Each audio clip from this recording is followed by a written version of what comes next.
Welcome to the Teen Dating Violence Staff Training. Today, we will focus on understanding teen dating violence, identifying warning signs, reporting responsibilities, and how we can support and protect our students. Let's begin by looking at why this topic is so important.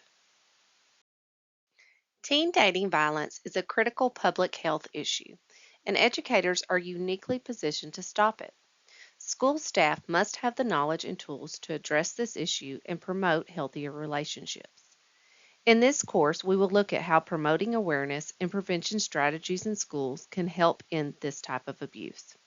As you observe your students in the classroom, you might be unaware of how pervasive teen dating violence is.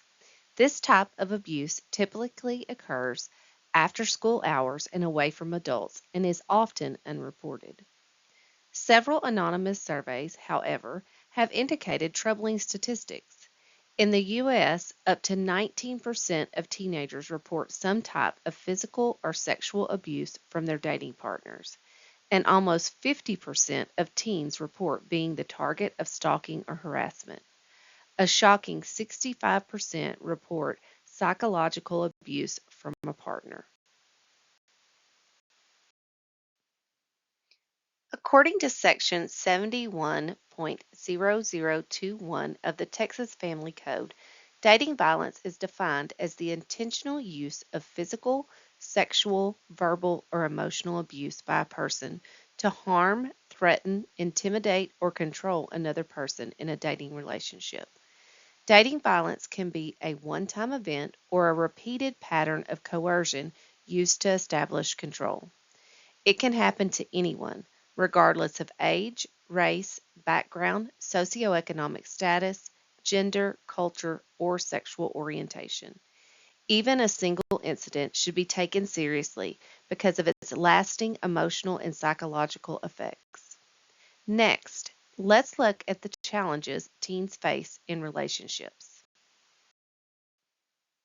While dating can help youth develop important relationship skills such as communication, trust, honesty, and compromise, it can also bring many challenges. Teen dating violence includes sexual, physical, psychological, and emotional abuse with an adolescent dating relationship.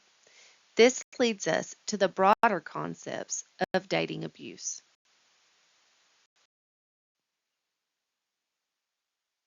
Every relationship is different, but abusive relationships often share a common theme of power and control. An abusive partner may use violent actions or words to gain the upper hand. Teen dating violence is more common than many people realize. Dating abuse, commonly known as dating violence, is a pattern of derogatory behavior used to exert control over a dating partner. Now, let's break down the different types of abuse students may experience. There are several forms of dating abuse. Physical abuse includes pushing, shoving, biting, choking, slapping, shaking, punching, scratching, kicking, or holding someone down. Verbal abuse includes public humiliation, name calling, criticism, and verbal put downs. Sexual abuse includes unwanted touching, exposure to STDs, lack of birth control, or forced sexual activity. Financial abuse can involve stealing, forcing a partner to pay, or preventing them from working. Digital abuse includes monitoring social media, stealing passwords, sending harassing text, forcing sexting, posting malicious content, or engaging in revenge porn. Let's look at examples of each type. Physical abuse. In the scenario below, a boyfriend refuses to let his partner speak to someone and squeezes her hand hard as a form of control. Physical abuse is intentional force used to cause injury or fear, including shoving, hitting, biting, choking, or using a weapon. The next form of abuse is verbal and emotional abuse.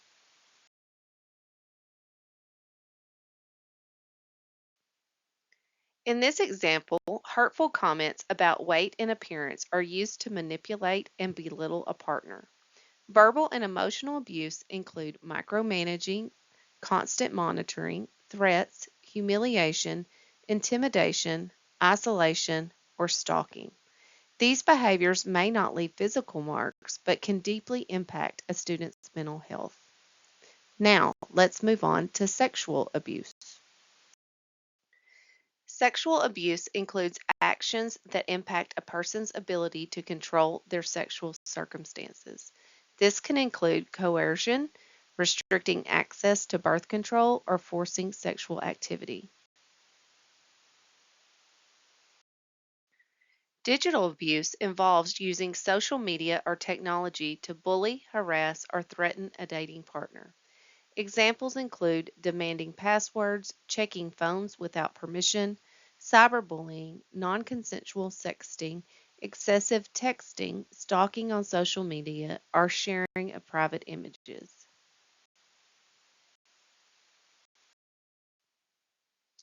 Financial abuse is the use of money to control or dominate a partner. This may include taking credit cards, maxing them out, withholding money, or preventing a partner from earning income. With all of these types of abuse in mind, it is essential that educators know how to identify the warning signs. Teachers should learn to identify signs that could indicate dating violence. Students might not openly discuss their experiences or even recognize them as abuse, so educators must be vigilant about potential warning signs, such as changes in behavior, appearance, and mood. Let's take a closer look at the academic and behavioral indicators. Changes in attitude, behavior, wardrobe, or grades can have many causes, but a combination of indicators may suggest dating violence. Students may show decreased concentration and focus due to emotional stress. Lower grades may occur as they become distracted or disengaged. Increased absenteeism may also occur, especially if the student feels unsafe or uncomfortable at school.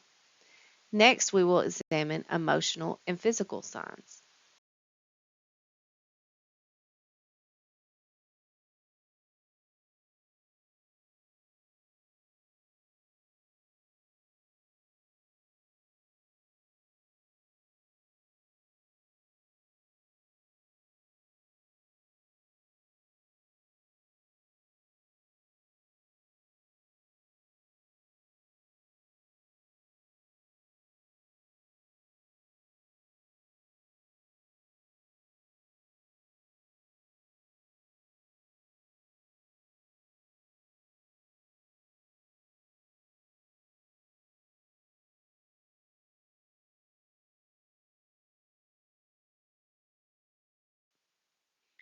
Additional indicators may include withdrawal from normal activities, random outbursts or mood swings, fear of upsetting a partner, reluctance to participate in activities without their partner, low self esteem, substance abuse, or self harming behaviors. Now, let's discuss the consequences of teen dating violence. Many teens enter serious relationships while still developing communication, patience, and emotional maturity. As a result, unhealthy relationships may occur more frequently. Each year, approximately 1 in 10 teenagers report being a victim of teen dating violence.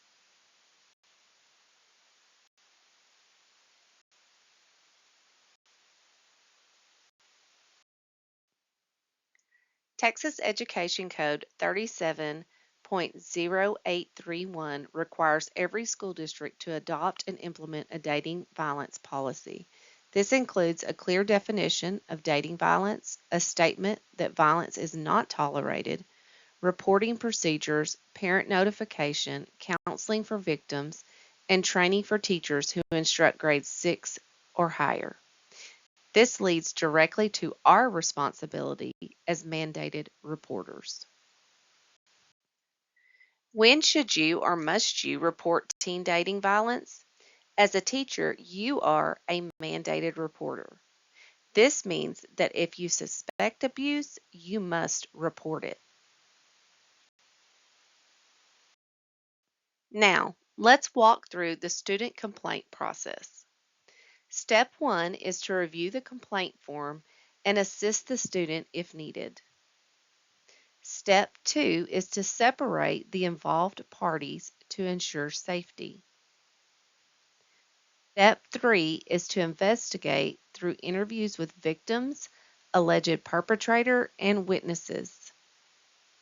Step 4 is to notify the school resource officer if threats, physical or sexual assault are involved. And step 5 is to contact parents or guardians of both students.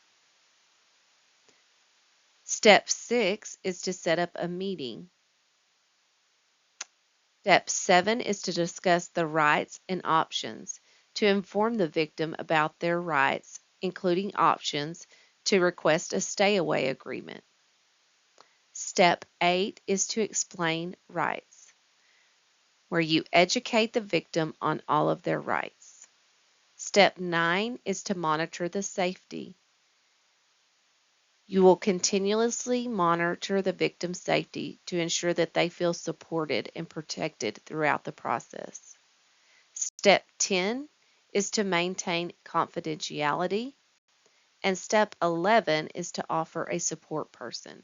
Let the victim know they have the option to have a support person present during any meetings or proceedings. Now we will address the rights of the alleged perpetrator. The alleged perpetrator must be given an opportunity to respond to the allegations. Appropriate disciplinary action should be enforced when necessary. Support resources should also be offered. Schools must address retaliation concerns, increase supervision if needed, and document all meetings and action plans. Now, let's shift from response to prevention and see how you can help.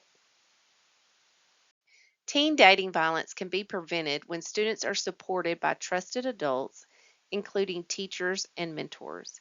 It is important to create a safe space where abuse is not tolerated and to send a clear message that abuse will not be accepted in any form. Encourage students to reach out to trusted adults and support systems. How can you continue to provide support for students? By providing a supportive and non-judgmental environment. Listen carefully and reassure the students that they are believed and not alone. Emphasize that the abuse is not their fault and that they deserve to be treated with respect. Determine if the student is in immediate danger and contact emergency services if needed. Alert administration immediately and a security when appropriate. Remember, the decision to leave a relationship must ultimately be made by the victim, and the most dangerous time can be when they attempt to leave. Prevention includes educating students about acceptable behavior, warning signs, and how to intervene safely. Educators are uniquely positioned to shape students' understanding of healthy relationships. Promote trust, respect, and mutual understanding while helping students recognize controlling behaviors, jealousy, and isolation.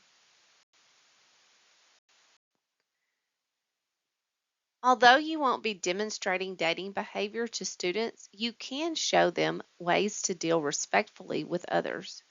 Create a classroom culture that promotes mutual respect and fairness. Address bullying and harassment promptly. Encourage students to speak up if they or someone they know is experiencing dating violence. Share information with students. Teach students about their rights and how to set healthy boundaries. In closing, remember that awareness, prevention, and timely reporting can make a significant difference in a student's safety and well-being. By staying observant, supportive, and proactive, we help create a school environment where students feel safe, respected, and protected. Thank you for your commitment to supporting all students and promoting healthy relationships.